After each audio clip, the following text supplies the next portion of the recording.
సమీపానికి కూడా ఎవరు రాని పరిస్థితి. బీఆర్ఎస్ 4, బీజేపీ 2 వార్డులో మాత్రమే గెలిచే పరిస్థితి కనిపిస్తుంది. సచిన్, ఇంట్రెస్టింగ్. నెక్స్ట్ ప్లేట్ కూడా చూసే ప్రయత్నం చేద్దాం.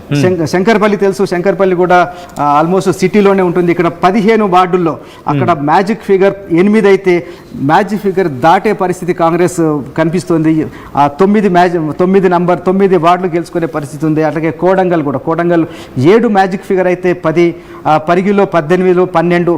ముఖ్యంగా తాండూరు చూస్తే 36లో 28, 3/2 వంతులు మెజారిటీ కాంగ్రెస్ గెలుచుకొని రంగారెడ్డి, హైదరాబాద్ చుట్టుపక్కల ఉన్న రంగారెడ్డి జిల్లాలో మెజారిటీ సీట్లు కేవలం 2 స్థానాల్లో మాత్రమే. ఆ 2 స్థానాలు కూడా చెప్తాను, అలియాబాద్ అండ్ ఎల్లంపేట.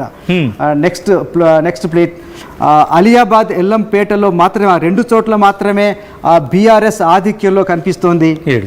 అలియాబాద్ అండ్ ఎల్లంపేట నిజానికి కూడా అది కూడా చాలా టఫ్ ఫైట్ కనిపిస్తోంది. అలియాబాద్లో 20 సీట్లు, 20కి మ్యాజిక్ ఫిగర్ 11 అవుతుంది.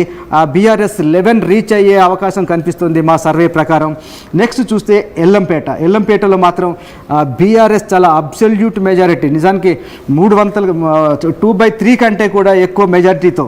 నిజానికి అక్కడ కాంగ్రెస్ బీఆర్ఎస్కు దరిదాపుల్లో కూడా లేని పరిస్థితి. చాలా బహుశా రాష్ట్రంలో ఎక్కడా లేనంత ఎల్లంపేటలో బీఆర్ఎస్ అత్యధిక మెజారిటీతో గెలిచే పరిస్థితి కనిపిస్తుంది. సచిన్, ఇంట్రెస్టింగ్. ఇక్కడ నుంచి నేరుగా గ్రౌండ్కి వెళ్ళిపోయే ప్రయత్నం చేద్దాం. రంగారెడ్డిలో ఎటువంటి పరిస్థితి ఉంది అండ్ అక్కడ మూడ్ ఆఫ్ ద ఓటర్ గురించి మాట్లాడుకున్నప్పుడు ఎటువంటి అంశాలనే అక్కడ ఓటర్ పరిశీలించడం జరుగుతుంది. డీటెయిల్గా తెలుసుకునే ప్రయత్నం చేద్దాం. మా ప్రతినిధి మధు అప్డేట్స్ అందించేందుకు సిద్ధంగా ఉన్నారు. మధు, రంగారెడ్డి జిల్లాకి సంబంధించి మాట్లాడుకున్న క్రమంలో అక్కడ ఎటువంటి అంశాలు ప్రభావితం చేస్తున్నాయి? కొన్ని ప్రాంతాల్లో బీఆర్ఎస్ ఏకంగా క్లీన్ స్వీప్, ఇంకా చెప్పాలంటే మెజారిటీని కొల్లగొట్టి పూర్తిగా తన ఆధిపత్యాన్ని చలాయించిన సిచ్యువేషన్ ఉందనేది, అంటే ఆధిపత్యాన్ని చలాయించబోతుంది అనేది మన సర్వేలో తేలిన అంశం. ఎలా చూడాలి ఇక్కడ? ఎగ్జాక్ట్లీ, చాలా అత్యంత కీలకమైనటువంటి ప్రాంతాలు. పేరుకే రంగారెడ్డి కానీ హైదరాబాద్ లో ఇప్పుడు విలీనమైనటువంటి సిచ్యువేషన్ కనిపిస్తా ఉంది. దాదాపు రోడ్ కనెక్టివిటీ కానీ, తర్వాత ఇంకా ఇతరత్ర అన్ని సదుపాయాలు ఉండడంతో రంగారెడ్డి, హైదరాబాద్ కలిసి ఉన్నటువంటి పరిస్థితి. సికింద్రాబాద్, హైదరాబాద్ ఎట్లా ట్విన్ సిటీస్ అయిపోయాయో, రంగారెడ్డి, హైదరాబాద్ అంతా కలిసిపోయినటువంటి క్రూషియల్ సిచ్యువేషన్ ఉంది. అసలు ఎక్కువ రియల్ ఎస్టేట్ భూమి ఉందే ఈ రంగారెడ్డి జిల్లాకు సంబంధించినటువంటి ప్రాంతంలో, కాబట్టి ఎక్కువగా ఫోకస్ ఉంది. ఇక్కడ గెలవాలనేటువంటి తహతహ అన్ని పార్టీలకు ఉన్నటువంటి సిచ్యువేషన్. కాకపోతే అధికార పార్టీ కాంగ్రెస్ పార్టీకి అడ్వాంటేజ్ అధికారంలో ఉండడం అనేటువంటిది, ముఖ్యంగా ఆమన్గల్ కి సంబంధించినటువంటి ప్రాంతం. నిజంగానే మామ్నార్ లో ఉండే రంగారెడ్డి కిందకి వచ్చినటువంటి పరిస్థితి. ఇక్కడ ట్రయాంగిల్ ఫైట్ ఉండేటువంటి సిచ్యువేషన్ ఉంది ఆమన్గల్ లో. కానీ పై చేయి మాత్రం కాంగ్రెస్ పార్టీది. అక్కడ ఎమ్మెల్యే కాంగ్రెసే, తర్వాత ఎంపీ కాంగ్రెసే. అక్కడ కసిరెడ్డి నారాయణ రెడ్డి ఎమ్మెల్యే ఉన్నారు, ఎంపీగా మల్లు రవి ఉన్నటువంటి సిచ్యువేషన్. కాస్త పై చేయి ఉండేటువంటి అవకాశం ఉంది. నిజంగా అక్కడ టఫే సిచ్యువేషన్, కానీ అధికార పార్టీ వైపు అభివృద్ధి కోసం మొగ్గు చూపేటువంటి అవకాశం ఉంది. ముఖ్యంగా ఇందిరమ్మ ఇళ్లకు సంబంధించినటువంటి విషయంలో ఇచ్చినటువంటి హామీలు కానీ, అక్కడ నెక్స్ట్ ఫ్యూచర్ లో RRR కి సంబంధించినటువంటి విషయంలో ప్రభుత్వంతో అనుసంధానమైనటువంటి సిచ్యువేషన్, అభివృద్ధి విషయంలో కానీ, ఇంకా రేడియల్ రోడ్స్ కానీ, వీటన్నిటి విషయంలో సో అధికార పార్టీ వైపు ఉండేటువంటి సిచ్యువేషన్ కనిపిస్తా ఉంది. ఆమన్గల్ సంబంధించినటువంటిది. అటు జైపాల్ యాదవ్ బీఆర్ఎస్ నుంచి ఆయన స్ట్రాంగ్ కంటిన్యూగా 2 సార్లు ఎమ్మెల్యేగా కొనసాగినటువంటి పరిస్థితి కల్వకుర్తి నుంచి.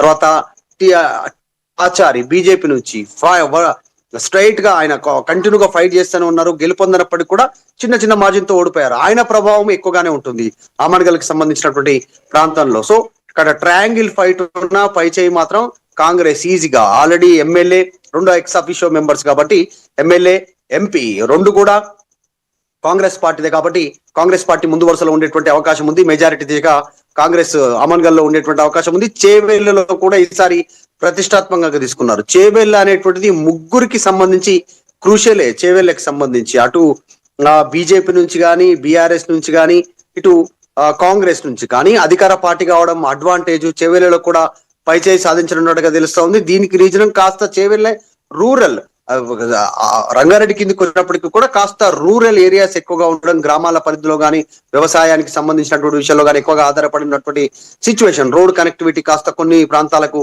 లేకపోయి ఉండడము, ఇప్పటికే యాక్సిడెంట్లు కలగడం, ఈ ప్రభావం పడేటువంటి అవకాశం ఉంది. ఇవన్నీ కూడా గత ప్రభుత్వాలు ఉమ్మడి ఆంధ్రప్రదేశ్ లో కానీ, తెలంగాణ వచ్చిన తర్వాత 10 ఏళ్ళు కానీ వాటిపైన ఫోకస్ పెట్టలేదు. మాకు అవకాశం ఇస్తే పెద్ద ఎత్తున డెవలప్మెంట్ ఉంటుంది అనేటువంటి ఒక హామీని ఈసారి పెద్ద ఎత్తున అక్కడ ప్రచారం చేసింది కాంగ్రెస్ పార్టీ. అక్కడ కూడా పైచేయి సాధించే అవకాశం ఉంది. ఇబ్రహీంపట్నం సిటీకి ఆనుకుని శివారులో దాదాపు ఔటర్ రింగ్ రోడ్ పక్కనే ఉన్నటువంటి ప్రాంతం ఇబ్రహీంపట్నం.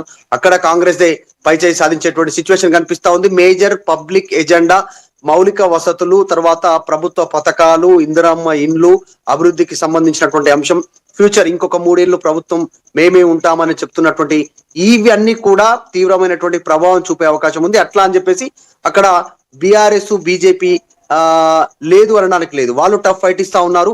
చూడాలి వారు ఎవరి ఓట్లు చీలిస్తే, యువకులను గాని, మహిళలను గాని, రైతులను గాని, ఆ ఓట్ల పైన గెలుపోటములు కూడా డిసైడ్ అయ్యేటువంటి అవకాశం ఉంది. కానీ పైచేయి కాంగ్రెస్ ది ఉండేటువంటి సిచ్యువేషన్ కనిపిస్తా ఉంది. మొయినాబాద్ అత్యంత సమీపంలో ఔటర్ రింగ్ రోడ్ పక్కనే ఆనుకొని ఉన్నటువంటి మరొక ప్రాంతం. అక్కడ చాలా ఫోకస్డ్ గా పార్టీలన్నీ చేస్తా ఉన్నాయి. ఫామ్ హౌస్లు, రియల్ ఎస్టేట్ వెంచర్లు, తర్వాత పెద్ద పెద్ద సంబంధించినటువంటి రిసార్ట్స్, ఇవన్నీ కూడా అక్కడే ప్రస్తుతం విల్లాసు అక్కడ నిర్మాణం అవుతున్నటువంటి ప్రస్తుతం ఈ ప్రాంతం పైన కూడా అధికార పార్టీ ప్రత్యేకంగా ఫోకస్ పెట్టింది.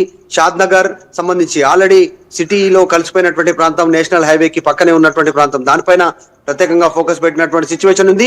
విపరీతమైనటువంటి హామీలు ఇచ్చారు. ఓటర్లను ఏదో రూపంలో తమ వైపు తిప్పుకునే ప్రయత్నం చేస్తున్నారు. 2 ఏళ్లను చూడకండి, మాకు ఇప్పుడు వచ్చేటువంటి 3 ఏళ్ల భవిష్యత్తును దృష్టిలో పెట్టుకొని ఓటేయండి అనేటువంటిది వాళ్ళు చెప్తా ఉంటే, బీఆర్ఎస్ ఏమో కాంగ్రెస్ 2 ఏళ్లలో వైఫల్యం చెందింది అనేటువంటిది వాళ్ళు చెప్తా ఉన్నారు. ఇట్లా మొత్తం శంకర్పల్లి, కొడంగల్ అయితే ముఖ్యమంత్రి సొంత నియోజకవర్గానికి సంబంధించినటువంటి ప్రాంతం ప్రత్యేకంగా ఫోకస్ పెట్టారు. మానిటరింగ్ జరుగుతా ఉంది దానికి సంబంధించి.